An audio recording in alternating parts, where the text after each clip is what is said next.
ज्याचा आपण आता वापर करणार आहोत. इथे त्यांनी मेन्शन केले बघा की तुम्हाला तुमच्या शूजचे जे नॉट्स येतात ते व्यवस्थित टाईट करायचे आहेत आणि त्यानंतरच तुम्हाला इथे शूज इन्सर्ट करायचे आहेत. इन्सर्ट केल्यानंतर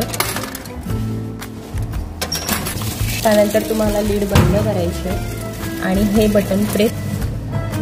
आता हे लीड लॉक झाली आहे, तर आतमध्ये तुम्हाला डिटर्जंट टाकायची गरज नाही आहे. तुमचे शूज ऑटोमॅटिक वॉश होत आहेत. मस्त असे चक्काचक झालेत बघा.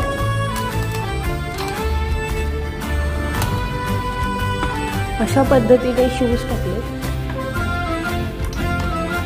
तुमच्या मनानुसार टाइम डिसाईड करू शकत नाही, हा याचा ड्रॉबॅक आहे. शॉपकीपर नसलेल्या या 24 आवर्स चालू राहणाऱ्या कॉइन लॉन्ड्रीचा व्हिडिओ तुम्हाला कसा वाटला मला नक्की सांगा. व्हिडिओ आवडला असेल तर व्हिडिओ नक्की लाईक करा.